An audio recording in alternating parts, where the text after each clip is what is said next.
Ang kwentong ito ay hango sa totoong buhay.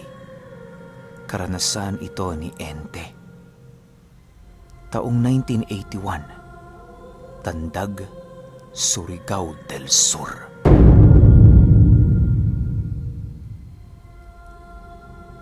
Itong mga panahong ito, kasalukuyang tindero sa isang maliit na tindahan si Ente. Yun lamang ang nag-iisang hanap buhay nila sa Tandag na nag-aahon sa kanilang pamilya. Kahit papaano, masaya na doon sila Ente dahil nabibigyan sila nito ng kaginhawaan sa kanilang mga sarili. Sa ilang taong paninirahan nila doon, wala namang nangyaring kakaiba sa kanilang pamilya. Bagaman may mga naglilibot na aswang sa lugar, kampante naman silang hindi sila nito pakikialaman dahil sa iisa lamang ang baryong kanilang tinitirhan. Paminsan-minsan nga, may mga aswang pa noong bumibili sa kanyang tindahan na animoy mga sangkap sa pagluluto. Hindi naman niya ito gaanong pinapansin dahil para sa kanya, trabaho at negosyo lamang ang mga bagay na yon. Sa pagtungtong ng panahon ng tag-init, marami na silang paghahandang ginagawa. Isa na dito ay ang pag-iimbak ng tubig at ang pag-iipon ng maraming paninda para sa mga dayuhang inaasahan nilang dadapo sa kanilang lugar. Taon-taon kasi noon, maraming dayuhan ang pumupunta sa kanila para maligo sa magagandang bakasyunan ng kanilang lugar. Nagsisilbing pagkakataon naman yon para sa mga katulad ni Ente na makabenta ng malaki sa mga dayuhan. Sa pagdating ng barko sa kanilang pantalan, sinasalubong ito ng lahat ng kanilang mga taga-baryo ng isang mainit na pagtanggap. Maraming banda at tao ang dumadalo, dala-dala ang kanilang mga negosyo na maaring may alok sa dayo. Sa pagbaba ng mga dayuhan sa barkong yon, agad naman nilang nasipat ang dami ng mga ito na siyang labis na ikinasaya nila ng husto. Habang naglalakad papalapit sa pantalan noon si Ente, sinigurado niyang hindi sila maghihiwalay ng kanyang panganay na babae. "Neng, huwag kang lalayo sa akin ha. Dumikit ka lang. Mahirap na. Maraming tao ngayon." Paalala ni Ente sa kanyang anak. Ilang minuto pa ang lumipas, tuluyan na ngang nakababa ang mga bakasyonista sa barko. Paisa-isa yung tinitigan ni Ente nang sa gayoy magawa niyang makita ang dayong maaring may interes sa kanyang mga tinitindang pasalubong. Sa pagpapatuloy ng kanyang pagmamasid sa paligid, bigla namang nabaling ang kanyang paningin sa isang lalaking mahaba ang buhok na merong daladalang maleta. Nakatingin lang yun sa lupa at halos napakabilis ng ginagawa nitong paglalakad. Pagsilay niya sa lalaking yon, agad naman niya itong nilapitan at sinenyasan na kung maaari bigyan niya ng panahong matingnan ang kanyang mga tinitinda. Subalit sa kasamaang palad, hindi siya nito pinakinggan at nagpatuloy lang ito sa kanyang paglalakad. Dahil sa mga nangyari, ninais na lamang ni Ente na lubayan ng lalaki upang makapaghanap ng bagong parokyano. Nang akmang papalayo na siya noon sa kanyang kinatatayuan, bigla naman siyang natigilan nang makarinig siya ng isang barya na nahulog sa bulsa ng lalaking nilapitan niya. Pagsilay niya sa kinabagsakan ng baryang yon, laking gulat na lamang niya nang tumambad sa kanyang mga mata ang isang gintong barya na unang beses pa lamang niyang makita. Walang sabi-sabi, agad naman niya itong dinampot at dali-daling iniabot sa lalaki. Bagaman hindi na ito kinuha ng lalaking yon, nagpumilit pa rin noon si Ente sa kadahilan ng hindi biro ang halaga ng ganoong uri ng bagay. Ilang minuto pa ang lumipas, napilitan din itong kunin ng lalaki na siya namang labis na ipinagpasalamat ni Ente. Kinahapunan, halos bagsakan ng ilang sako ng lupa ang kanyang katawan dahil sa ginawa nilang paglilibot sa buong pantalan. Hindi na muna siya noon nagbantay sa kanilang tindahan para naman kahit papaano'y mabigyan niya ng pagkakataong makapagpahinga ang kanyang katawan.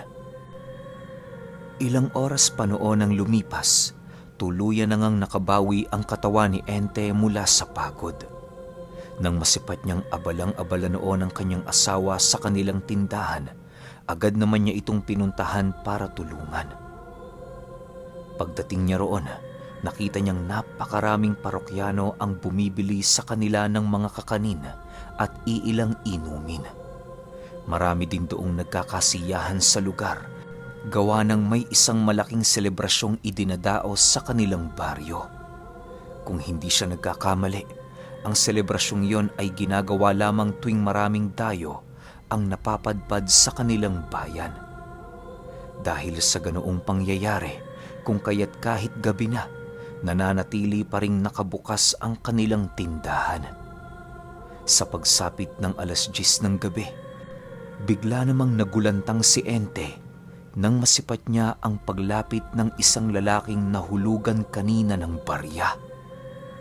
Hindi naman niya ito gaanong pinapansin sa kadahilanang ang buong akala niya bibili lang ito ng inumin o di naman kaya'y pagkain. Magandang gabi, Manong. Pwede bang magtanong kung saan dito maaaring manuluyan? Puno na kasi ang lahat ng tinutuluyan dito eh. Wala na akong makita. Bungad na tanong sa kanya ng lalaki. Pagkarinig noon ni Ente, halos hindi naman siya kaagad nakapagsalita dahil sa labis na pagkagulat. Inaasahan niya kasi noong magsesenyas lang ang lalaking yon at hindi gagamit ng orihinal nilang salita sa lugar sa kadahilanang kitang-kita niya sa hubog ng katawan at itsura nito ang pagiging banyaga. Sa puntong yon, ang pakiramdam noon ni Ente para siyang kumakausap ng isa niyang kababaryo. Bagaman hindi niya alam kung paano yun nagagawa ng lalaki, pinili na lamang niyang umaktong normal at kausapin ito ng mahinahon. Ilang minuto pa ang lumipas, agad naman niyang tiningnan ito ng seryoso habang sumasagot ng, "Diyan ho sa harap namin. Nagpapatuloy yan. Itanong nyo lang ho. Baka sakaling meron pang kwartong maaaring matuluyan ninyo." "Sige, Manong. Salamat at pasensya na sa abala," sagot naman ng dayuhan. Matapos nitong makapagsalita, agad naman itong binitbit ang kanyang 2 maletang nakalapag sa lupa. Pagsilay doon ni Ente, gulat naman siya sa kadahilanang ang pagkakatanda niya noon iisang maleta lamang ang dala ng lalaki. Malabo namang bumili lang ito sa kanilang bayan sa kadahilanang hindi kaparehas ng maletang yon ang mga itinitinda doon. Sa pagpapatuloy ng kanyang pagmamasid sa banyaga, doon niya ito nakitang agad namang pinapasok ng pamilyang naninirahan sa bahay na nasa tapat ng kanilang tindahan. Ilang araw pa ang lumipas, bumalik na sa normal ang pamumuhay nila Ente. Nakatuon na lamang sila noon sa pagtitinda sa kadahilanang wala pa namang barkong dumadaong sa kanilang lugar. Bale, hapon na nagbabantay si Ente sa kanilang tindahan, gawa ng abalang-abala pa ito sa mga trabaho sa kanilang tahanan. May mga anak naman siya noong mapagkakatiwalaan kung kaya't hindi niya gaanong inaalala ang negosyo ng kanilang pamilya. Kinahapunan, nang makabalik na siya noon sa kanilang tindahan, nadatnan niya ang kanyang 2 anak na nakaupo sa mesa habang patuloy na nakatitig sa bahay na kaharap ng tindahan nila. Matapos itong makita ni Ente, agad din naman niya itong kinausap upang sabihang umuwi na sa kanila. Nang marinig naman ito ng kanyang anak, dali-dali naman itong kinuha ang kanilang mga gamit at mabilisan ding nagpaalam sa kanya. Habang pinagmamasdan niya itong naglalakad papauwi, napansin niyang napakatamlay ng kanyang 2 anak. Kung noon ay nagtatakbuhan pa ito kapag uwian, Ngayon ay parabang wala na itong gana sa mga bagay-bagay. Dahil sa unang beses pa lamang niya itong nasilayan, kung kaya't minabuti niya munang ipagsawalang bahala ito pansamantala. Habang nagbabantay siya sa tindahan, napansin naman niya ang paglabas ng lalaki na dali-daling binabagtas ang daan patungo sa likurang bahagi ng bahay na kanyang tinutuluyan.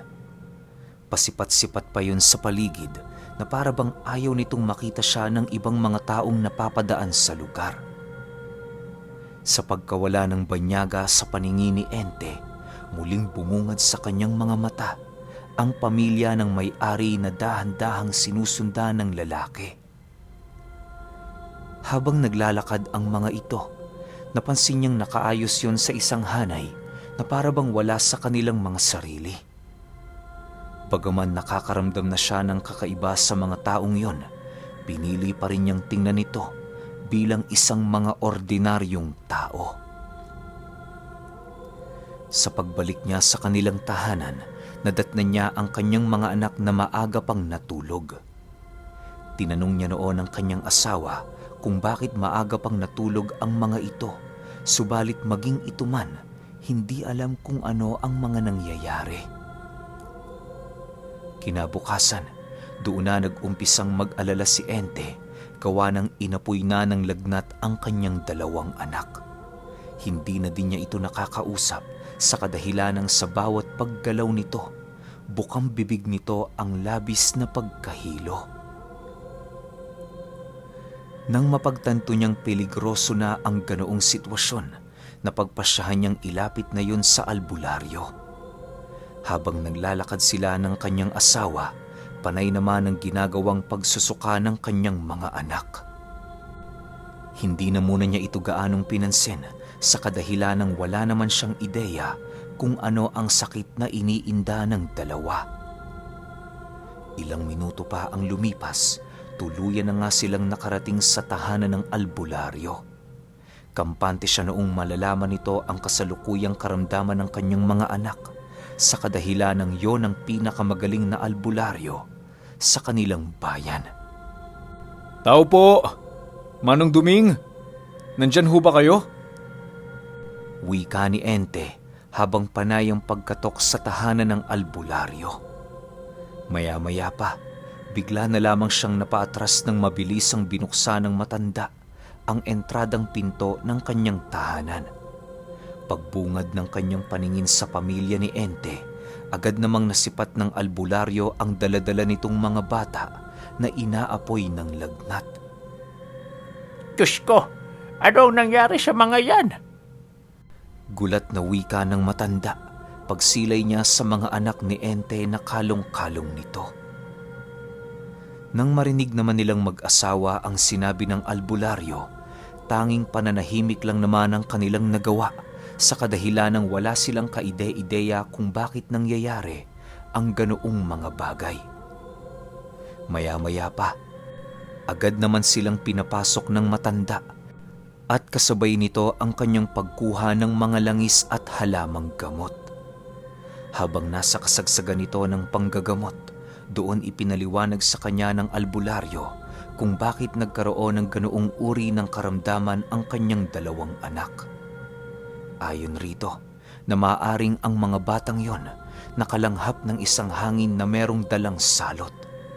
Maaaring ipinalipad hangin ng isang nilalang ang ganoong karamdaman na siya namang pumasok sa katawan ng dalawang inosenteng bata nang hindi nito nalalaman. Dagdag pa ng albularyo na sa loob ng 30 taong kanyang panggagamot, isang beses pa lamang siyang nakainkwentro ng ganoong karamdaman. Anya, ang ganoong karamdamang pumapasok sa katawan ng mga ordinaryong tao, masyadong peligroso kung hindi maaagapan o di naman kaya'y hindi malalaman ang totoong pinagmulan. Dahil sa lakas ng sakit na yon, kinakailangan nilang patayin mismo ang totoong nagpadapo ng karamdaman upang mapahina ito. Kung hindi nila ito magagawa, maaaring sa mga susunod na araw, mamatay ang dalawang bata.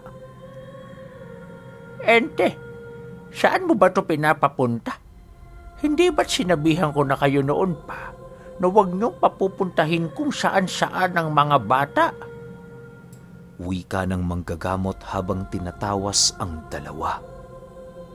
Nang marinig ito ni Ente, agad naman siyang sumagot ng, Wala naman hong ibang pinupuntahan yan, kundi sa tindahan lang. Kilala niyo naman ako eh. Estrikto akong ama para sa kanila. Matapos itong marinig ng matanda, nag-umpisa na itong magtanong sa kanya ukol sa mga taong nakasalamuha ng dalawa. Dahil sa wala naman noong kaalam-alam si Ente sa nakakasalamuha ng mga ito, kung kaya't naging mahirap para sa kanya na sagutin ng mga katanungan ng albularyo. Ilang minuto pa ang lumipas, biglang pumasok sa kanyang isipan ang isang lalaki na minsan niyang nakasalamuha sa pantalan. Kung hindi siya nagkakamali, nagawa din itong makita ng kanyang anak na maaaring isa sa mga rason kung bakit nagkaroon ito ng isang malalim na karamdaman. Kahit ayaw man niya noong mambintang, wala siyang magagawa kundi ang tingnan ng lahat ng anggulo na pinagmula ng ganoong karamdaman. Sa pagpapatuloy ng kanilang pag-uusap ng albularyo, inilahad niya dito ang tungkol sa kakaiba niyang nararamdaman sa banyagang naninirahan sa harap ng kanilang tindahan. Lahat ng kanyang nakita sa pagkatao ng lalaking yon, walang pag-aalangan niyang inilahad sa matanda. Matapos niyang makapagsalita, bigla namang napatanong sa kanya si Manong Doming ng, Yun bang gintong baryang nakuha mo galing sa kanya? Isang lumang gintong barya ba? Oo, Manong Doming. Lumang barya ho yun. Sa palagay ko, galing yun sa mga katutubo. Basta, parang ganun ho eh. Kasi yung barya, wala gaanong imprenta. Sagot naman ni Ente.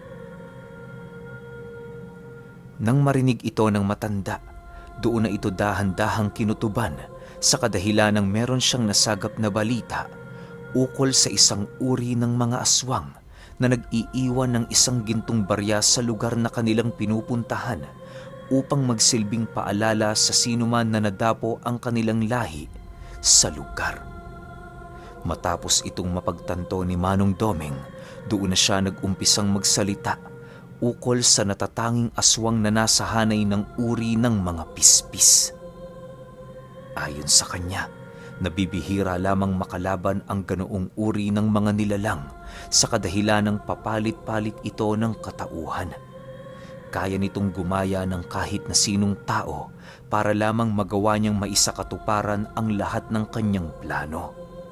Hindi rin ito nananatili sa isang lugar sa kadahilan ng nais nitong makalat sa kahit saan mang dako ng lupain ang kanilang lahi. Malapit na kasi noong mawala sa mundo ang kanilang pag-iral, gawa ng maraming albularyo ang pilit lumipol sa kanila sa loob ng ilang taon nilang panggagambala sa mga ordinaryong tao. Dagdag pa ni Manong Doming na magmula noong nabawasan ng husto ang kanilang lahi, ninais na ng mga pispis na iwasan ang sinuman sa kanilang mga kalaban habang patuloy na ipinapakalat ang kanilang lahi sa bawat lugar na kanilang pinupuntahan. Matapos nila noong mag-usap, napagpasyahan nilang dalawa na puntahan ang bahay na kinaroroonan ng lalaki na hinihinala nilang aswang. Habang nasa kasagsagan sila noon ng kanilang paglalakad, inilahad sa kanya ng matanda na wala siyang dapat ipag-alala sa kalagayan ng kanyang anak.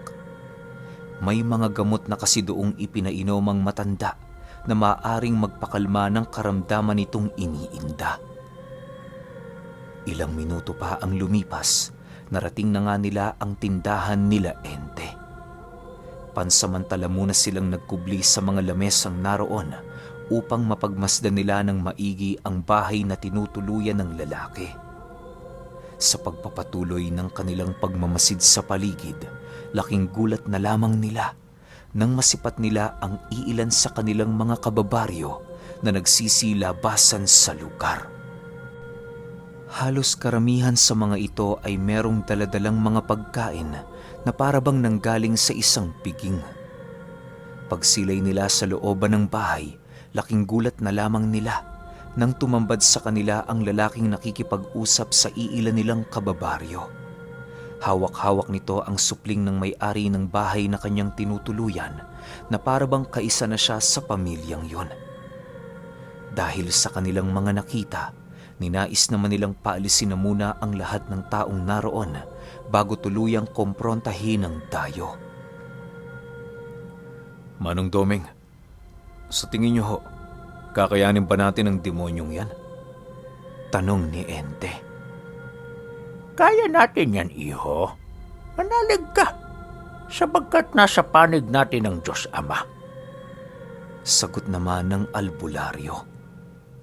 Ilang oras pa ang lumipas, tuluyan na nga nilang napansin ang pagkawala ng lahat ng kanilang kababaryo sa bahay nito. Sa pagbalik ng katahimikan sa paligid, agad naman silang lumapit sa bahay na yon, habang maiging pinakikiramdaman ang mga nilalang na nagmamanman sa kanilang kinaroroonan. Maya-maya pa, nagawa na nga nilang makalapit sa dingding ng bahay kung saan agad naman yung iniikot ni Manong Doming habang naglalagay ng mga bulaklak ng papayang kanyang nakuha sa kanyang bahay. Pagbalik niya sa kinaroroonan ni Ente, agad naman niya itong binulungan ukol sa susunod na hakbang na kanilang gagawin. Pagkarinig naman niya sa sinabi nitong puwersahang pagbukas ng pinto ng bahay na yon, halos hindi niya napigilang kabahan sa kadahilanang yon ang unang pagkakataon na makakaharap siya ng isang totoong aswang. Ilang minuto pa ang lumipas, nadapo na nga sila sa entradang pinto ng bahay kung saan walang pagdadalawang isip itong tinadyakan ng matanda habang patuloy na nag-uusal. Dahil sa hindi gaanong kalakihan at katigasan ang pintong yun, kaya na may madali itong nasira ni Manong Doming. Pagbukas nila ng pinto, tumambad sa kanila ang pamilya ng kababaryo nilang naninirahan doon na nakaupo sa mesang kanilang pinagkakainan. Lahat ng mga ito ay tulala at aligaga na parabang may kung anong problemang kasalukuyang dinaraanan ang kanilang pamilya. Sa pagpapatuloy ng pagmamasid nilang dalawa, bigla naman silang natigilan nang masipat nila ang dayong nakaupo sa pinakasentro ng hapagkainan. Kalong-kalong nito ang pinakabunsong anak ng pamilyang naninirahan doon na siya namang labis na ikinagalit ng husto ni Manong Doming. Kung ganon, nayanggaw mo na pala ang lahat ng taong naninirahan dito, ano? Tatanungin kita, demonyo. Bakit mo ginawa ang mga bagay na ito? Wika ni Manong Doming. Nang marinig naman ng lalaki ang kanyang sinabi, bigla naman itong tumayo at kasabay nito ang walang pag-aalinlangan niyang pagbitaw sa batang kanyang kalong-kalong. Pagsilay doon ni Ente, halos hindi naman niya maiwasang mabahala dahil sa kitang-kita niya ang mataas na pagbagsak ng bata. Subalit, bago pa man makalapat ang katawan nito sa sahig, laking gulat na lamang niya nang masipat niya yung tumalon at gumapang ng napakabilis. Nanlisik na din ng mga mata nito na parabang isa yung hayop na nagpapakita ng kanyang totoong kabangisan. Maya-maya pa, bigla namang nabaling ang kanyang atensyon sa lalaki nang magwika ito ng, Ano hong sabi ninyo? Mukha hong nagkakamali kayo ng paratang. Totoo kong pamilyang narito sa bahay na ito. Lahat kami noon pa man, pamilya na ng aswang. Nang marinig naman ni Manong Doming ang sinabi nito, bigla naman itong napangiti habang taimtim na nagbibitaw ng mga buhay na salita. Ilang minuto pa ang lumipas, nasipat naman ni Ente ang pagluhod ng mga nilalang na naroon sa loob ng bahay. Ang iilan sa mga ito ay pilit pa silang sinusunggaban noon, ngunit hindi yun naging sapat para mapigilan ang ginagawang pag-uusal ni Manong Doming. Paghawak ng albularyo ng kanyang mga kamay sa dingding ng bahay, bigla namang nagsibagsakan ang mga nilalang sa papag na kanilang kinatatayuan. Sa pagpapatuloy ng ganoong pangyayari, doon nasipat ni Ente ang pagsilitawan ng mga bulaklak ng papaya na ikinalat nito sa labas ng tahanan.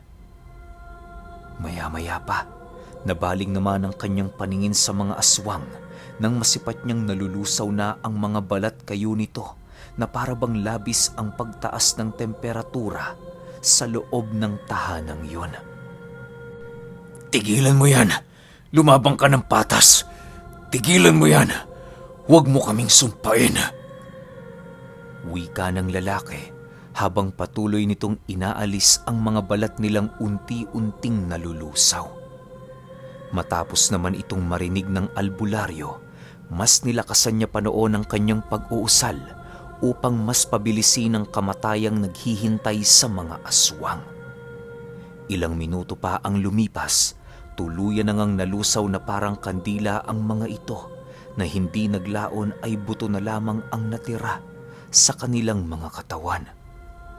Matapos nilang masilayan ang ganoong kaganapan, agad naman nilang hinalughog ang buong bahay sa paniniwalang nakatago roon ang totoong katawan ng pamilya na nabiktima ng aswang. Pagdating nila sa silid ng lalaki, bumungad sa kanila ang 7 maleta na nakasarado. Dali-dali nila itong binuksan at doon tumambad sa kanilang mga paningin ang pinagkasya-kasyang katawan ng mga kalunos-lunos na biktima.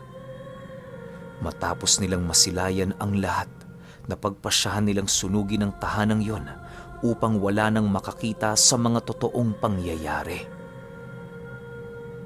Sa pagbalik nila sa tahanan ni Manong Doming, nadatnan nilang nakatayo na ang kanyang 2 anak na parabang tuluyan na itong gumaling sa kanilang mga karamdaman. Kinaumagahan, hindi pa man sila nagigising, pumutok na ang balita ukol sa nasunog na bahay sa tapat ng tindahan nila Ente. Nag-abala din sila doong makiusyoso para naman kahit papaano'y hindi sila mapaghinalaan. Magmula noong nangyari ang mga kaganapang yon, mas lalo pang naging estrikto si Ente sa kanyang mga anak sa takot na muli silang makakita ng ginintoang barya ng pispis.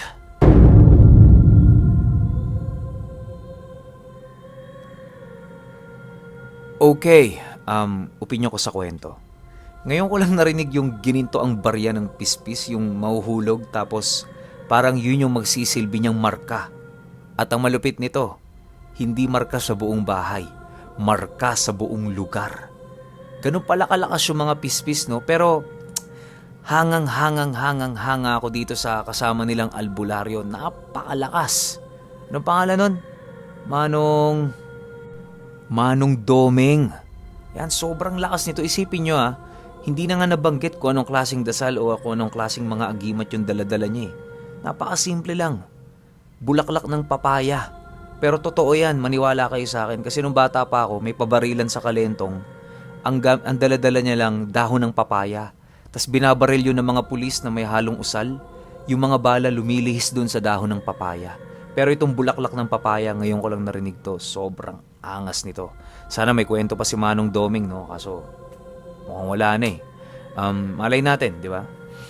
Pero kayo, kung may opinion kayo sa kwentong ito, paki-comment na lang sa baba. Yun lang. Hanggang sa susunod na kwento. Salamat.